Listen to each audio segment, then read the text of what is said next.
안녕하세요. 오늘 저녁에 함께 말씀을 나눌 이학봉 목사입니다. 아름다운 찬양 감사드려요. 오늘 여러분 이곳에 함께 한 것도 하나님의 은혜일까요? 아멘. 하나님께서 우리가 기대한 만큼 행복에 더 가까이 다가갈 수 있도록 우리를 선히 인도해 주실 것입니다. 짧은 시간이지만 제가 여러분에게 말씀드리면서 한 가지 부탁을 좀 드리고 싶어요. 제가 자료 화면을 통해서 성경의 한 인물의 이야기를 나누려고 하는데요. 우리 사회하시는 장로님께서 굉장히 좋은 말로 저를 표현해 주셨어요. 그래서 저 목사님 얘기 한번 들어봐야 되겠다. 이렇게 생각하시면 안 됩니다. 제 이야기는 그냥 흘러 들으셔야 돼요. 그런데 이곳에 함께 하시는 동안에 제 이야기를 들으실 때 좋으신 하나님이 여러분의 마음속에 개인적으로 들려주시는 음성이 있습니다. 그 음성에 귀 기울이시면 여러분께서 하나님의 은혜를 경험하시리라고 생각합니다.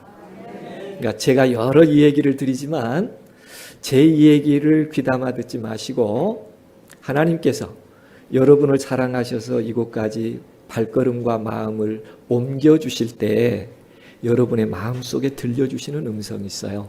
꼭 그 음성을 들으면서 하나님과 행복한 여정을 시작할 수 있게 되기를 주님의 이름으로 기원합니다. 네. 많은 사람들은 이 세상을 살면서 꿈을 꾸며 살아갑니다. 여러분에게도 꿈이 있을까요? 아마 꿈이 있을 수 있습니다. 나이와 관계없이 하고 싶은 일이 있기 때문에 그렇죠.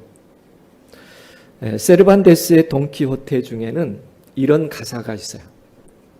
이룰 수 없는 꿈을 꾸고 이루어질 수 없는 사랑을 하고 견딜 수 없는 고통을 견디며 닿을 수 없는 저 밤하늘의 별을 따자.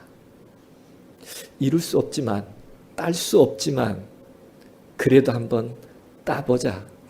이게 한 문학의 작품의 글이기도 하지만 오늘 우리 마음을 한번 정리해보는 글이기도 합니다. 사실은 배경은 이렇죠. 에스파니아의 한 지하 감옥에서 종교인에게 세금을 부과한 죄 때문에 죄수가 돼서 갇힙니다. 이 당시에는 죄인이 감옥에 들어오면 죄인들끼리 다시 재판을 합니다. 정말 이 사람은 죄가 있어서 들어왔나? 아니면 억울하게 들어왔나? 그걸 다시 재판을 하는데 그 죄인들의 재판에서도 이 세르반테스라는 사람은 유죄를 받습니다. 왜냐하면 종교인에게 세금을 부과한다는 그 행위 자체가 현실적이지 못하다는 거예요. 왜냐하면 종교가 권력을 가지고 있는 시대에 그들에게 세금을 부과한 자체가 말이 안 된다. 당신 어리석었다는 거예요. 그러나 세르반테스의 생각에는 뭐예요? 모든 수익자는 뭘 내야 된다? 세금을 내야 한다. 그래서 세금을 부과했던 것이 죄가 된 것이죠. 자기 방식대로 그것의 필요성과 정당성을 옹호하는 게 돈키호테라는 작품에 흐르는 맥락 중에 하나입니다. 그래서 우리도 생각을 해봅니다. 불의한 현실에 안주하며 사는 것이 지혜스럽고 옳은 것인가? 아니면 불가능한 꿈일지라도 그 꿈을 꾸며 사는 일이 옳은 것일까? 여러분은 살아오시면서 어느 게 더 맞는 것 같습니까? 적당하게 타협하고 흘러가는 대로 편안하게 사는 것이 좋은 일일까요? 아니면 조금 힘들지만 바르게 살기 위하여 때로 고난을 감수하면서라도 내 자아의 진실함을 찾아보려고 노력하는 삶이 더 옳은 삶일까요? 마음은 후자 같은데 삶을 보면 또 전자같이 사는 것도 우리 삶이에요. 그죠? 오늘 그 얘기를 한번 해보려고 하는 것입니다. 우리는 어린 시절부터 늘 꿈을 가지고 살아왔어요. 그런데 나이 들어가면서 세상을 배우자 그 꿈을 슬그머니 내려놓기 시작합니다. 그리고 이룰 수 있는 꿈을 꿔야지 이룰 수 없는 꿈을 꾸는 것은 정말 어리석은 거고 시간 낭비야. 이런 생각이 마음에 드는 어느 시점부터 우리는 지혜라는 생각을 자꾸 선택하게 됩니다. 실현 가능성이 적다는 이유로 당장 먹고 사는 일이 코앞에 있기 때문에 그것부터 해결해야 되는 일이 크기 때문에, 그리고 생각해 보면 내가 꿈꾼 대로 인생이 된 것이 아니라 내 꿈꾸는 꿈은 이루어지지 않는 것이 현실이니 남은 삶이라도 좀 힘들지 않게 살아야 되지 않을까? 이게 가장 현실적인 삶일 수가 있습니다. 이렇게 살아간 한 사람의 얘기가 성경에 나와요. 야곱이라고 하는 사람인데 어린 시절에는 정말 아름다운 꿈이 있었습니다. 그 꿈이 뭐냐면 성공하기 위해서는 수단과 방법을 가리지 않고 최선을 다해야 성공하고 행복한다. 이런 꿈을 가졌어요. 그런데 그는 어린 시절부터 쌍태로 태어나면서 태중에서부터 형제가 다투기 시작했습니다. 그런데 출생의 시간을 보면 야곱이라고 하는 이름의 뜻이 발 뒤꿈치를 붙잡았다, 그런 뜻이에요. 그러니까 쌍둥이였는데 먼저 나온 아이의 발 뒤꿈치를 잡고 따라 나왔으니까 시간차로 보면 얼마 정도 차이가 났을까요?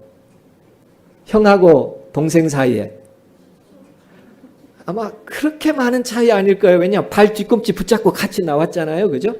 예. 그러니까 조금은 둘째 아이 마음속에 형과의 경쟁 심리 같은 것이 자연스럽게 있었을 거예요. 그런데 성장하면서 보니까 할아버지가 아브라함이신데 재물을 두고 하늘을 향하여 기도를 하면 거룩한 불이 내려와서 재물을 사르는 것입니다. 어린 시절에 그 광경을 목도하면서 얼마나 감동적인지 몰라요. 그런데 그의 아버지 이삭도 여전히 재물을 제단 위에 올려놓고 하늘 위에 기도를 하면 거룩한 불이 내려와서 사루어요. 얼마나 감동적인지 몰라요. 둘째가 된 야곱은 나도 성장하면 그 일을 해보고 싶은 거예요. 그런데 어느 정도 성장해서 알고 보니까 이 일은 누구만 할 수 있는 권한이에요? 장자. 큰아들이 하는 일이에요. 나는 얼마 정도 차이밖에 없었는데, 짧은 시간의 차이밖에 없었는데 나는 그 일을 못한다니 어떻게 하면 나도 저 장자를 한번 소유해 볼 수 있을까라는 생각이 그 시간 이후부터 줄곧 마음속에 있는 생각이에요. 근데 형은 사냥을 좋아했습니다. 들에서 사냥을 하고 돌아오면 배가 고파서 늘 힘들어하는 걸 알고 어느 날은 맛있는 죽을 하나 끓였습니다. 형이 너무 배가 고파서 그거 좀 먹자고 했더니 형 그러면 줄 수 있는데 장자 있잖아. 그거 나한테 줘. 그럼 내가 이 죽 다 줄 수 있어. 형이 너무 맛있게 보여서 그래 그럼 그 장자 네가 해라 하고 죽을 먹었어. 뭐냐면 남의 약점을 붙잡고 나의 이익을 챙기는 일을 시작한 것입니다. 성장의 과정에서 그 마음의 생각이 그의 삶을 주관하게 될 때 그는 내 이익을 위하여 남의 약점이라도 붙잡아서 얻어야 되구나. 그렇게 인생을 시작했다 그 말이죠. 그런데 이렇게 시작한 출발점은 그 아버지가 남은 축복을 큰아들에게 주고 싶은 거예요. 큰아들이 사냥을 해오면 맛있는 요리를 먹었던 까닭에 큰아들에게 부탁을 하죠. 맛있는 고기를 가져다 주면 내가 너에게 축복하겠노라. 그걸 어머니가 들었습니다. 그리고 동생인 야곱에게 내가 가서 형의 축복을 받아라 그래요. 그런데 처음에는 그렇게 할 마음은 없었습니다. 그런데 어떤 생각 때문에 그랬냐면 성경에는 그 어머니의 제안의 배경을 소개하고 있는데 이렇게 소개합니다. 아이들이 그 태 속에서 서로 싸우는데 여호와께 물었습니다. 그랬더니 두 국민이 내 태중에 있구나. 두 민족이 내 복중에서부터 나누리라고 하는 말을 한 다음에 그 다음 말이에요. 이 족속이 저 족속보다 강하겠고, 똑같이 강하단 말이 아니에요? 한 족속이 한 족속보다 강하겠는데 큰 자가 어린 자를 섬기리라 하였더라. 그러니까 어머니가 이 이야기를 듣고 마음에 생각하는 거예요. 누가 더 잘 된다? 큰 아이가 더 잘 된다? 둘째 아이가 더 잘 된다? 둘째 아이가 더 잘 된다. 그러니까 여러분 같으면 보험을 큰 아이에다가 들어야 되겠어요? 둘째 아이에다 들어야 되겠어요? 노후를 생각해 보면, 그죠? 누구를 더 마음으로 사랑할 수밖에 없을 것 같아요? 둘째 아이에게 잘해야 내가 노후가 편하잖아요. 이와 같은 어머니의 편애로부터 슬픔은 시작되지만, 그러나 하나님께 맡기지 못하고 스스로 인생의 지혜를 통하여 삶을 더 아름답게 행복하게 가져가겠다는 그 생각이 서서히 행복이라는 점에서부터 빗나가기 시작합니다. 그런데 이렇게 제안할 때에 이미 그의 마음속에는 하나의 부담이 있었는데 나와 형이 다른 점이 있었어요. 나는 피부가 매끈한데 형은 피부가 좀 털이 있었습니다. 어머니가 혹시 아버지가 둘째인 줄 알아차릴까 봐 양을 잡고 요리를 한 다음에 그 털로 덮어줬어요. 누구 흉내를 좀 내준 거예요? 예, 형의 흉내를 좀 내준 거예요. 그리고 가서 아버지의 축복을 받습니다. 괜찮을까요? 이미 두 번째 인간형이 형성하는 과정에서 겉과 속이 다른 삶을 그도 선택하게 된 거예요. 겉은 꾸몄습니다. 그러나 속은 다른 사람이에요. 축복이라고 하는 것을 얻기 위해서 겉과 속이 다른 삶을 선택하게 된 것이죠. 무엇을 위한 선택이었어요? 행복을 위한 선택이었어요. 그러나 그 행복을 얻고 내면에 누리는 과정에 점점 그도 모르는 사이에 달라져 가기 시작하는 삶을 선택했다고 하는 것입니다. 정말 행복했을까요? 한꺼풀만 벗고 보면 내가 누구인지 아는 것입니다. 그래도 환상처럼 행복이라고 하는 것을 추구한 그에게는 수단과 방법을 가리지 않고 성공하면 된다고 스스로를 위로하고 자위했던 것이지요. 그러나 이 결과는 20년의 타향살이를 시작할 뿐만 아니라 그렇게 사랑했던 어머니와 생이별을 하게 되는 과정으로 이어져 갑니다. 우리 인생이 수단과 방법을 가리지 않고 성공하면 행복할 것인가? 그렇지 않습니다. 일이 있는 다음에 장자의 명분도 얻었고 아버지의 축복도 얻었지만 그 사실을 형이 알고 대노하게 된 거죠. 이제 아버지가 돌아가실 날이 거의 되었으니 내가 반드시 뭐 할 거라? 이 동생을 살려준다? 가만히 안 둔다. 죽일 거라고 얘기합니다. 그래서 그는 두려움 가운데 그 집을 떠나게 되며 어머니는 외가로 가라고 권합니다. 네가 안전하려면 외가로 가라고. 그래서 멀리 외가를 향하여 가는 출발을 하게 되지요. 가끔은 우리는 행복에 대한 생각을 합니다. 그러면서 은연중에 우리 마음속에 나도 성공하고 살았어야 되는데 내가 수단과 방법을 잘못 선택한 것 아닐까? 이런 생각이 들 때가 있죠. 그러나 야곱의 경우는 그와 같은 선택은 형의 미움과 불안함을 그리고 도망자라고 하는 피난길을 떠나야 했던 사람이 되었다고 성경은 얘기합니다. 그래서 다시 한번 생각해 봐요. 야곱은 이제 그의 외가를 갔습니다. 조금은 어색하지만 그곳에서 안전한 삶을 살아야 되는데 그의 마음속에 하나의 생각은 마치 우물가에 굉장히 아름다운 여인이 있는 걸 봤어요. 아, 그래. 내가 이제 결혼할 때가 되었으니 저렇게 아름다운 여인을 얻으면 행복할 거야. 이런 생각을 했습니다. 아마 젊은이들의 대다수가 그런 생각하죠. 어떤 생각을 해요? 훌륭한 남자와 결혼하면, 아리따운 여인과 결혼하면 난 정말 행복할 거야. 야곱이 그렇게 생각하고 노력을 했습니다. 그래서 물었더니 정말 사랑하느냐? 네, 사랑하겠습니다. 그러면 너 빈손으로 왔으니 안전한 보증금이 있어야 되지 않겠냐? 보증금이 있느냐? 도망 나왔는데 뭘 가지고 왔겠어요? 그러면 7년을 일을 하라고 그럽니다. 사랑하는 여인을 얻기 위해서 몇 년을 일을 해요? 7년이요. 그런데 성경의 기록에는 사랑했기 때문에 7년이 수일처럼 지났다. 얼마나 행복했겠어요. 세상을 얻은 것 같지 않았겠습니까? 그런데요, 첫날 밤에 신방에 들어갔는데 아침에 일어나 보니 내가 사랑하는 여인이 아니라 그 언니였어요.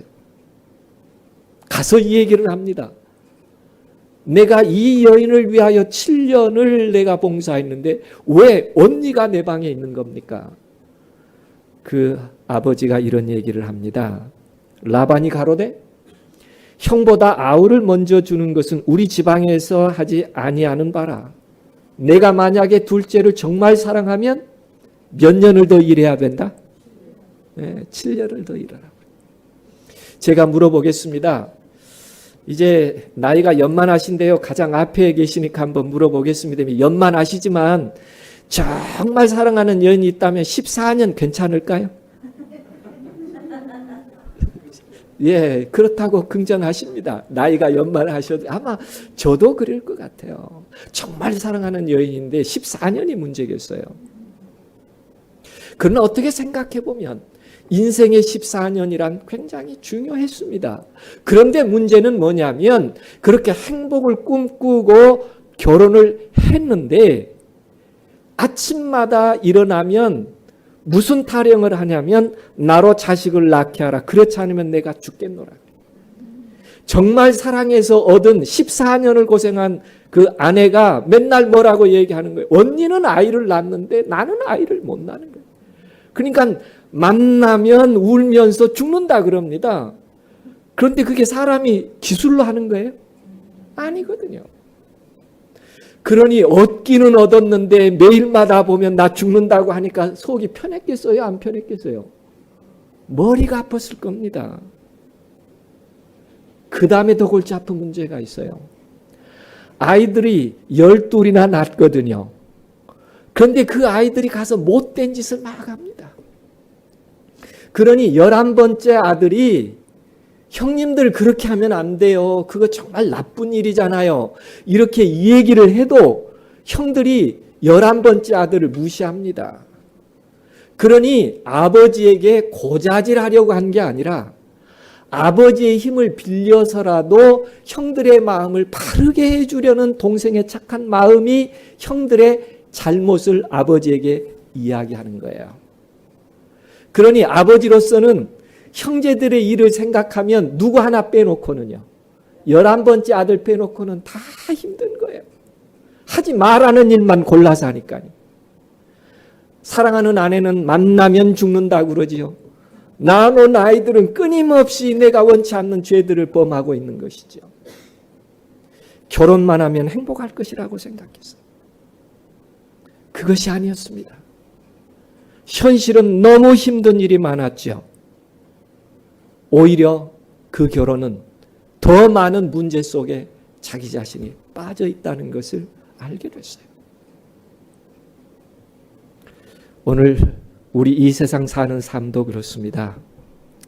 그렇게 좋아서 사랑하고 결혼을 했는데 내가 결혼만 하면 행복할 줄 알았는데 언젠가 내 마음속에 불현듯 스치는 생각은 다시 시작하면 좋겠다 이런 생각이 들 때도 있어요. 아직은 행복을 경험하지 못. 물론 다 그렇지는 않습니다.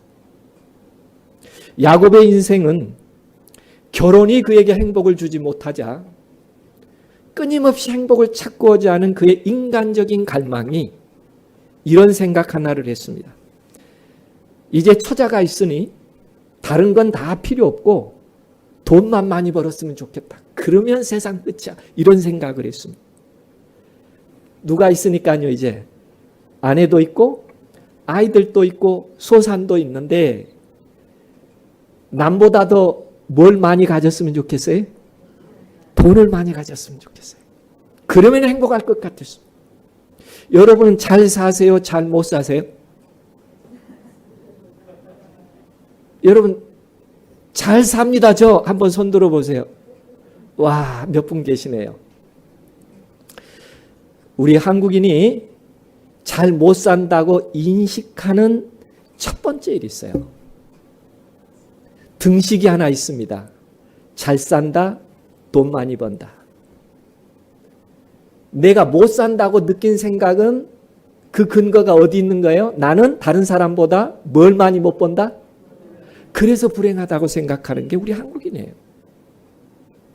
그러나 돈 많이 있어도 정말 마음을 나눈 친구가 없다면, 돈은 많이 있는데 몸에 병이 있어서 하루도 잠을 깊이 잘 수 없다면, 그 돈 벌다가 다 상처받고 가정이 자녀들이 내가 원하는 상황에 있지 않다면, 돈은 많은데 그동안에 의리도 배반하고 수단과 방법을 가리지 않자 내 마음에 있는 죄의식을 해결할 수 없다면 우리는 돈이 아무리 많이 있어도 잘 사는 것이 아닙니다.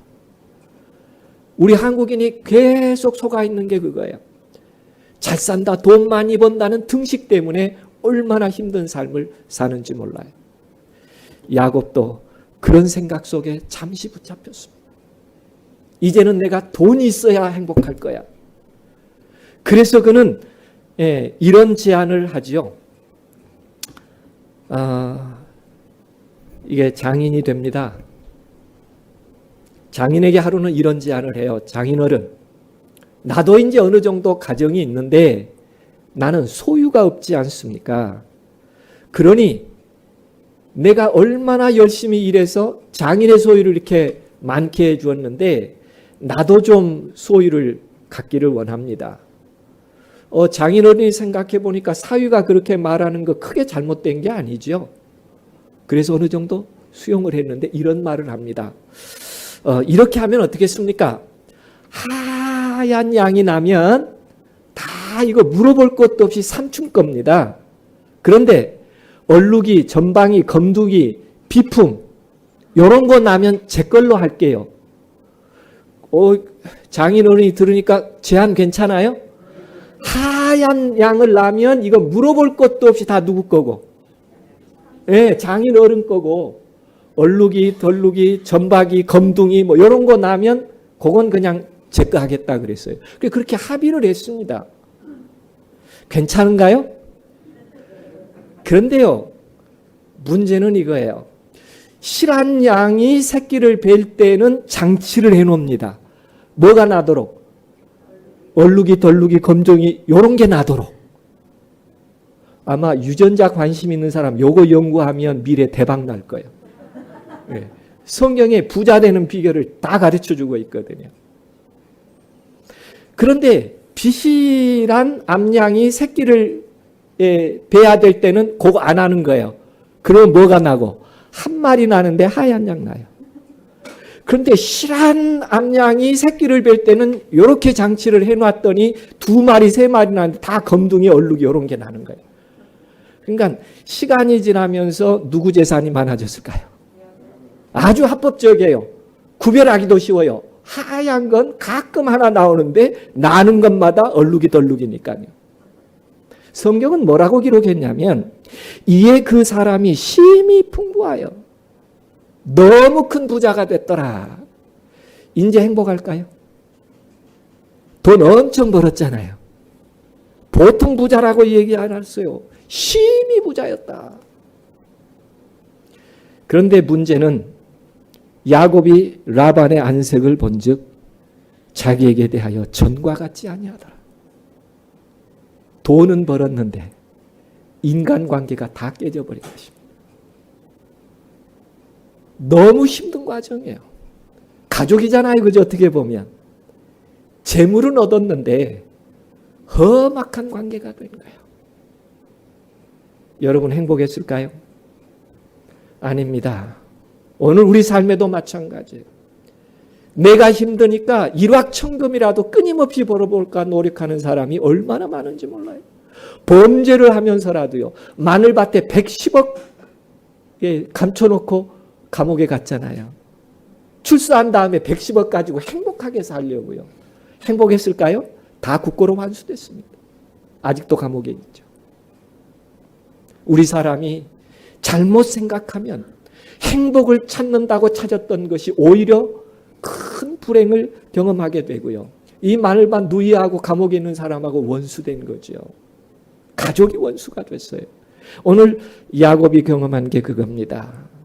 결국 자기 몫을 챙겼지만 관계는 깨졌고 돈만 있으면 행복할 것이라는 환상이 파국이라고 하는 삶의 아픔으로 결정되고 마는 것이었어요.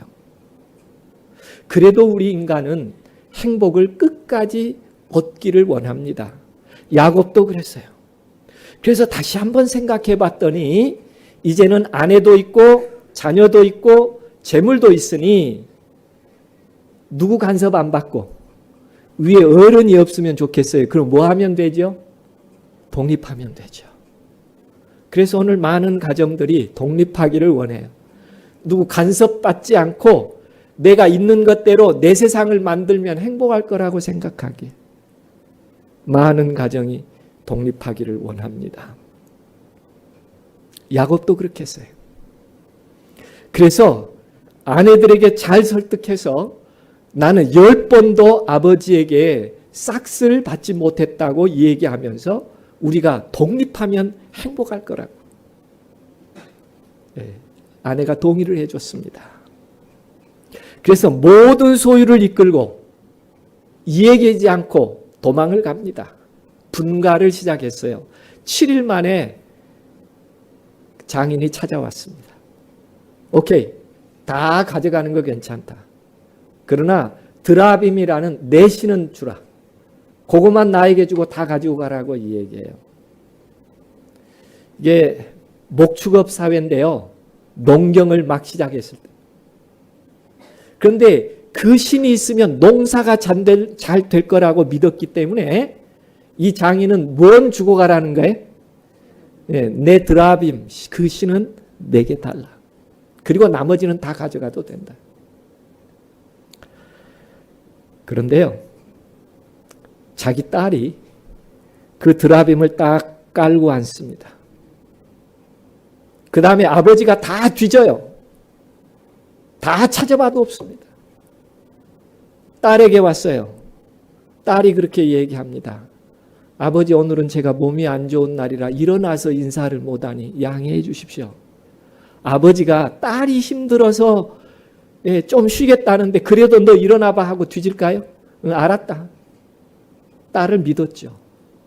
그러나 딸은 지금 뭐 깔고 앉아 있는 거예요? 아버지 드라빔 깔고 앉는 거예요. 이게 뭘 의미하냐면 좋을 때는 좋지만 수틀리면 나에게도 뭐 할 수 있는 가능성이 있다는 거. 거짓말할 수 있는 가능성이 있다는 게 불행을 잠재하고 있는 것입니다. 그런데요, 그렇게 해서 분가하고자 갔습니다마는 어디에 가서 정착을 하느냐 하면 세겜이라고 하는 땅에 가서 정착을 합니다. 세겜이라고 하는 땅에. 거기는 성이었어요. 오늘 같으면 대도시 중에 하나라고 얘기할 수 있습니다. 그런데요, 거기에서 외동딸이 있었는데 그 외동딸이 그 성주의 아들에게 강간을 당합니다. 얼마나 힘든지 몰라요. 외동딸을 이방인에게. 그래서 그 형제들이 화가 납니다. 그러자 그 아버지와 왕자격인 사람이 와서 아내로 맞아들일 테니까 달라고 합니다. 그때 형들이 꾀를 하나 냈어요.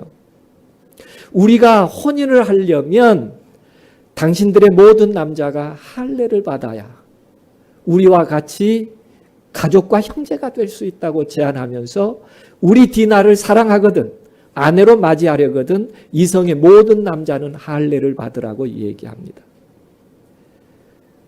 정말 그 다음에 어떤 일이 일어났을까요? 모든 남자들을 칼로 살해하는 일이 일어납니다. 얼마나 놀랐는지 몰라요. 두려웠습니다. 분가하고 독립만 하면 상류층의 평판을 받으며 살면 행복할 것이라고 생각했지만 그러지 않았습니다. 두려움 가운데 그 성을 다시 떠나야 했습니다. 분가만 하면 상류 사회에서 살면서 행복할 것이라고 세겜이라는 그 도시성에 갔었지만 가족이 다 큰 범죄를 받고 범한 가족이 됐어요. 야곱은 힘들었습니다. 그곳에서 떠난 다음에 한 가지 마지막으로 그래도 이제는 고향에 가서 언덕 위에 하얀 집 짓고 옛 친구들 만나서 이렇게 저렇게 생활한다면 행복이겠지. 어디로 가고 싶은 거예요? 고향을 가고 싶은 거예요. 그렇게라도 행복을 찾아보고 싶은 거예요. 그러나 인생이란 우리의 마음먹은 대로 다 안 될 수 있습니다. 에브랏길에 가다가 막내를 낳으면서 정말 사랑하는 아내가 세상을 떠납니다. 고향 가서 행복하게 살려고 했는데 고향을 가는 길목에서 아내를 잃어요. 그런가 하면 정말 착했던 11번째 아들 또 잃어버립니다. 고향 가서 함께 살았어야 되는데 그는 정말 얼마나 힘든 삶을 살았던지 그 후 말에 이집트라고 하는 나라에 내려가서 바로랑 왕 앞에 섰을 때 그의 삶을 한마디로 소개할 때 이렇게 소개합니다. 야곱이 바로에게 고하되 내 나그네 길의 세월이 130년이니이다. 나의 연세가 얼마 못 되니 우리 조상의 나그네 길의 세월에 미치지 못하나 험악한 세월을 보냈습니다. 여러분 처음 만난 그분에게 그래도 내 가계와 나의 삶을 조금 아름답게 표현할 수도 있을까요? 그죠? 예, 처음 만난 사람에게 그것도 권력자이거든요. 그런데 그의 한마디의 고백은 그의 인생은 뭐 했다고 고백하고 있어요? 험악했습니다. 어린 시절부터 행복을 위하여 최선을 다했건만 그의 모든 세월을 험악한 세월이라고 표현할 만큼 고향에 가서 옛 친구들을 만나 보란 듯 살아보려고 했지만 그러나 마음에 남겨진 상처를 가진 사람으로 남게 됩니다. 장사익 소리꾼의 노래 가운데 한 토막을 잠시 좀 함께 여러분 제가 드린 말씀 가운데 여러분의 인생과 비슷한 국면이 있었다면 그 국면을 조용히 한번 더듬어 보시면서 장사익의 한 노래의 의미를 조용히 한번 함께 들어보도록 하겠습니다.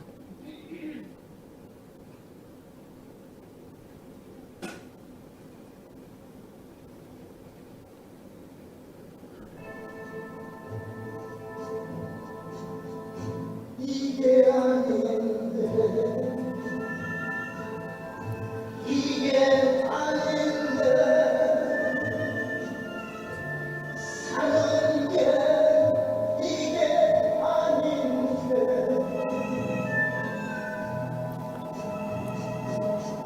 이러는 동안 어느새 봄이 와서 꽃은 피어나고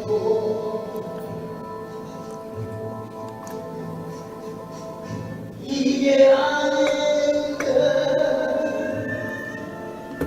이게 아닌데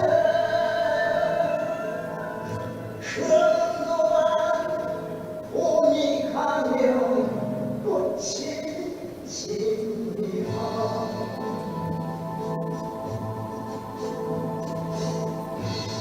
그러면서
조금은 여러분의 마음속에 좀 하나의 생각이라도 좀 정리해 보셨나요?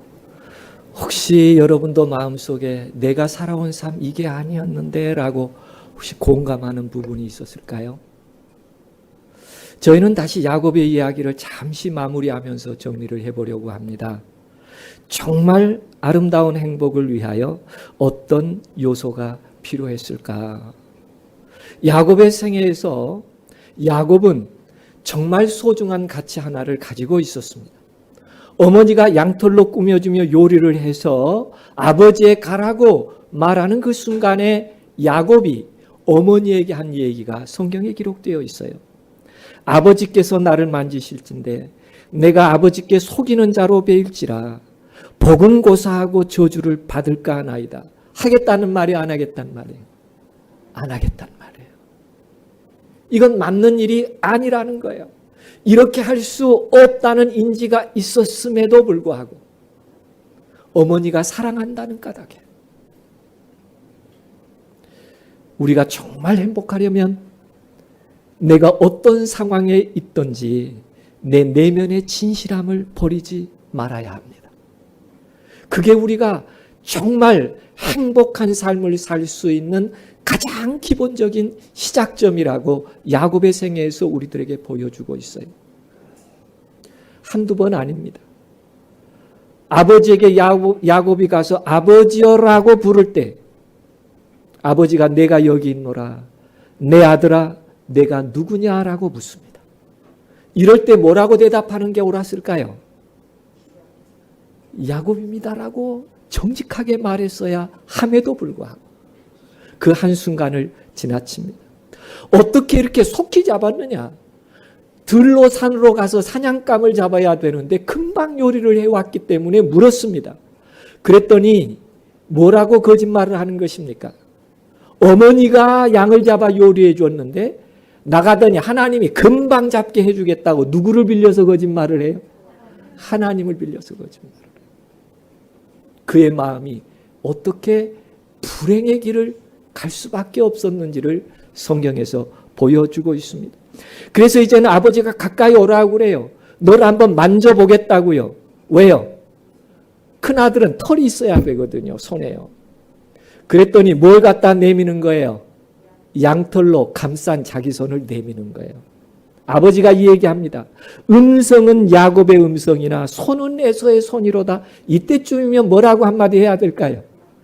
예, 엄마가 덮으라고 했는데요. 한마디 하고 자기 자신의 진실함을 찾았어야 했습니다. 또 물어요.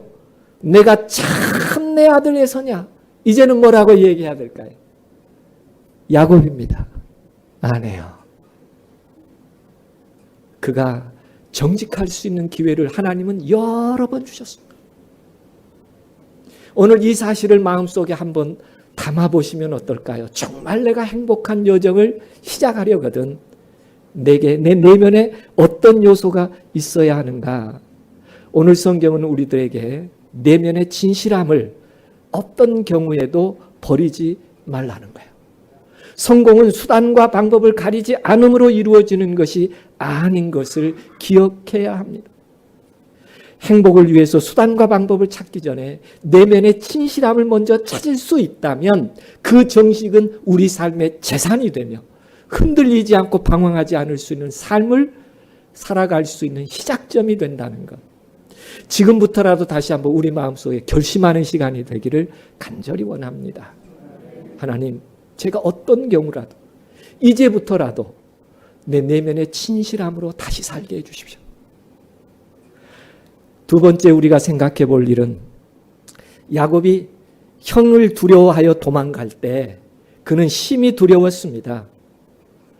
그리고 그는 길 연변에 노숙하면서 그 두려움 가운데 하나님을 만나요. 그리고 하나님은 약속을 해줍니다. 내가 너와 함께 할 거라. 그리고 너를 다시 이곳에 돌아오게 하고 많은 축복을 허락할 거라고. 그때 그는 하나님께 약속을 하나 합니다. 야곱이 서원했다. 약속했다 그 말입니다. 어떤 약속을 했느냐면 하나님께서 나를 지키셔서 평안히 해주신다면 내가 반드시 이곳으로 돌아와 이곳이 하나님의 집이 되도록 하겠습니다. 약속을 했어요. 그리고 그는 그곳으로 돌아오는 길을 선택했지요. 그런데 문제는 이거예요. 어디에다가 장막을 쳤다고 조금 전에 말씀드렸어요? 가나안 땅 세겜성에 이르러 그 앞에 그 장막을 치고 그 장막 친 밭을 세겜의 아비 하몰의 아들의 손에서 은 100개로 사고, 야곱이 하나님을 만났던 곳은 베델이라는 곳입니다. 그런데 베델에 하룻길 가기 전에 있는 성이 세겜이에요. 지도로 보겠습니다. 네, 하룻길 정도입니다. 뭘 잊어버린 거예요? 하나님이 내가 너를 지키고 내가 너를 이곳에 돌아와 셀 수 없는 많은 자손과 함께 행복하게 살 수 있게 너의 하나님이 되겠다고 해 주셨음에도 불구하고 그것을 야곱은 압니다. 기억하고 있어요. 그의 삶을 보니까 참 하나님께 못 가겠어요. 미안해서. 그래서 어디까지 가다가 멈춘 거예요? 베델에 하룻길만 더 가면 될 그 앞에 멈춘 거예요. 뭐 때문에요? 하나님께 너무 미안해서. 내 삶을 보면 하나님이 분명한 약속을 해 주셨음에도 불구하고 그 하나님 앞에 가기가 너무 부끄러운 거예요. 그래서 차라리 그 연변에 뭐 하겠다는 거예요? 장막을 치고 그곳에 머물겠다는 그의 생각이. 오늘 여기서 두 번째 우리가 기억해야 될 게 있어요. 하나님의 인도하심을 끝까지 신뢰할 수 있는 삶이 오늘 우리의 선택이 되기를 간절히 바라봅니다. 우리의 지난날의 삶 때문에 미안할 일이 아니에요. 하나님은 이미 약속해 주셨고 베델이라는 곳에서 만나 그의 삶에 축복하시겠다는 약속을 아직도 바꾸지 않고 가지고 계시는데 누가 선택해서 주춤거린 거예요? 연약한 인간이에요. 여러분은 하나님께서 여러분을 사랑하시기에 끊임없이 여러분을 붙드시고 여러분을 축복하시기를 원합니다. 온전히 그곳까지 마음을 열며 신뢰하고 갈 수 있는 믿음의 결정을 오늘 저녁도 함께 할 수 있게 되기를 간절히 원합니다. 그래서 막 조금 늦은 시간이지만 하나님께서 여러분을 이곳에 인도하셨을 거예요. 하나님은 언제나 약속을 지키시는 분이시기 때문에 그렇습니다. 그리고 마지막으로 우리가 하나 더 생각해 봐야 될 것은 그렇게 약속했음에도 불구하고 자기 스스로 발버둥치는 야곱의 모습이 보여요. 때를 나눕니다. 형이 쫓아온다고 하니까요. 복수하기 위해서. 그리고 뭐 해요? 뇌물 줍니다. 뇌물. 예, 이거 다 형님 거라고 얘기하라고. 두 떼도 보내고 세 떼도 보내요. 그리고 그는 가족들 다 옮겨냅니다. 예물도 앞서 보내고 두 아내도 보내고 여종도 보내고 아들도 보내고 야복나루를 건네요. 그들을 인도하여 시내를 건네며 그 소유도 건네고 그 다음 말이에요. 야곱은 홀로 남았더니 건넜단 말이요? 안 건넜단 말이에요. 왜 다 건넸는데 야곱만 안 건넜을까요? 혹 이런 상황 아닐까요? 저쪽에서 형의 군대가 와서 억걱 소리 나면 강 건너오기 전에 나는 도망갈 거다. 생존 전략으로 이렇게 했을까요? 아니요. 그는 조용히 홀로 그의 내면의 하나의 생각을 정리하고 싶었습니다. 내가 지금까지 살아온 나의 모든 삶은 내 뜻대로 뭔가를 해보려고 했는데 되돌아보니 내가 하나님과 함께하지 못했고 그 모든 것에 한 번이라도 하나님께 용서받았다는 마음의 속죄를 직접 하나님과 경험하고 그것을 붙잡기를 원하는 것이었죠. 그는 그 어두운 밤에 다 강을 건네보낸 다음에 홀로 남아 하나님 앞에 섭니다. 그리고 그의 자신을 받아달라고 하나님을 기억하며 그렇게 하나님께 조용히 마음을 열 때 하나님께서 한 음성을 들려주셔요. 내 아들아, 내가 누구냐? 이거 어디서 들었던 얘기입니까? 아버지에게 속여가지고 갈 때 아버지가 내 아들아, 내가 누구냐? 음성은 둘째인데 만져보니 첫째 같은데 내 아들아, 네가 정말 누구냐라고 물었을 때 그 음성이 다시 마음에 들려집니다. 내 아들아, 내가 누구냐? 저는 오늘 이렇게 말씀을 줄여가면서 조용히 여러분에게도 오늘 저녁 하나님께서 내가 누구냐라고 묻는 그 질문에 조용한 진실한 대답을 준비할 수 있게 되기를 간절히 원합니다. 정말 그것이 행복의 시작이에요. 우리 인생의 방황을 멈추는 아름다운 시작인 것을 기억할 수 있게 되기를 간절히 원합니다. 그분이 하나님의 사자인 줄 알았어요. 그래서 그는 끝까지 붙잡고 나에게 축복하지 아니하면 내가 놓을 수가 없다고 하나님께 간절히 매달렸습니다. 그래서 그는 이름을 바꿔지며 이 하나님과 더불어 겨루어 응답을 받은 자라고 하는 야곱이라고 발 뒤꿈치 잡았다고 하지 말고 이제는 승리자라는 이스라엘이라고 하는 이름을 너에게 주겠다라고 하는 축복을 받습니다. 얼마나 아름다운 일인지 몰라요. 오늘 여러분도 이런 아름다운 출발을 할 수 있게 되기를 원합니다. 한 영상을 보면서 마무리하겠어요. 여러분 가수 박진영 씨 잘 아시죠? 이 사람도 젊은 날부터 행복해 보려고 노력했습니다. 행복을 찾아서 많은 일을 했어요. 그의 얘기를 한번 들어보시죠. 돈을 벌어야 된다고 해서요. 그래서 미국에 가서 빌보드 차트 10위 안에 들어갑니다. 명예도 얻었어요.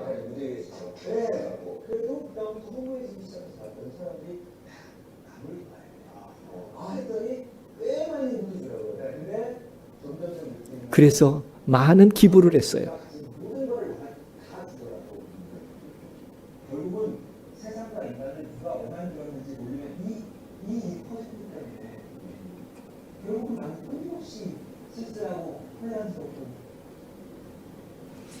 그가 경험한 거예요. 돈도 벌어봤어요.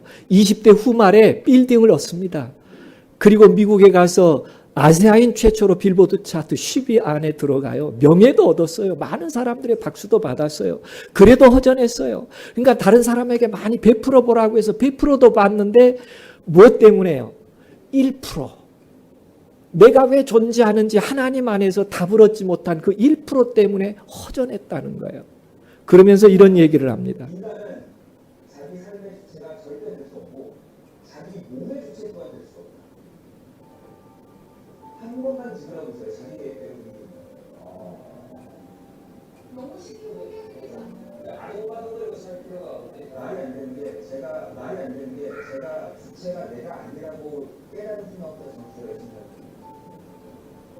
왜냐하면 결과에 상관없이 내가 오늘 얼마나 열심히 얼마나 올바른 마음으로 살아보는지 알아서 사람이 있다는 생각에 아주 중요한 얘기합니다. 삶의 주체가 내가 아닐 때 누군가 내가 올바르게 살면 기뻐해 주실 분이 있다는 그 생각을 할 때 나는 더 열심히 더 기쁘게 살았다는 거예요. 정말 중요한 행복의 비결입니다. 내가 내 삶의 주체가 되면 늘 아등바등해야 되고 비교해야 되고 의심해야 되고 계산해야 되고 피곤하고 무너질 수밖에 없지만 삶의 주체가 나를 사랑하시는 한 분이라는 사실을 이해하고 내가 정직하고 진실하게 살면 살수록 그분이 기뻐하신다는 사실 때문에 나는 더 어떻게 살았다? 더 열심히 살았다고 얘기합니다. 어떻게 우리가 오늘 현실에서 행복하게 살 수 있는지에 대한 조그마한 빛을 보여줘요. 그러나 마지막에 그는 이렇게 얘기합니다. 인간이 만들지 못하는 거 100개를 부르는 게 있었는데 우리는 사용설명서를 몰라요. 우리 자동차에 몇 조의 복잡한 기계인데 연어증도 없고 사용설명서가 없어요. 어떻게 살아야 되는지 어떻게 하는 거예요. 그러면 진짜 사용설명서는 만든 사람 아니면 못쓰라고 생각해요. 저는 만든 사람 만나서 사용설명서를 네, 모든 기계는 만든 사람이 사용 설명서를 가장 잘 쓸 수 있어요. 나를 만든 신을 만나서 내가 어떻게 살아야 가장 행복할지 그 얘기를 듣고 그렇게 살고 싶다고 얘기합니다. 여러분도 혹시 그런 삶을 선택해 보지 아니하시겠습니까? 나를 만드시고 나를 사랑하시고 나를 행복하기를 기대하시는 그분에게 내가 어떻게 살아야 하는지를 들으시고 그 행복한 삶을 시작하며 방황을 끝낼 수 있는 저와 여러분이 됐으면 참 좋겠습니다. 말씀을 줄이겠습니다. 많은 부분의 이 얘기가 있습니다만 다 동일한 얘기입니다. 우리가 함께 생각해 볼 것은 행복을 위해서 우리가 선택해야 될 일이 있다면 우리 내면의 진실함을 회복하시는 하나님을 내 내면의 마음속에 만나는 일입니다. 뿐만 아니라 내 과거의 실패와 죄악까지도 사랑하시고 그 삶을 회복시키시기 위하여 함께 해주시겠다고 다시 약속하시는 그 하나님을 만날 수 있게 되기를 간절히 원합니다. 뿐만 아니라 우리가 때로 방황하고 힘든 그 시간에라도 우리를 변화시켜 주시기 위하여 오늘도 우리 마음을 어루만지시는 하나님께 여러분의 가장 아름답고 진실한 마음을 의탁하며 행복과 자유를 누리시는 여러분과 제가 되기를 간절히 바라면서 오늘 말씀을 줄이겠습니다.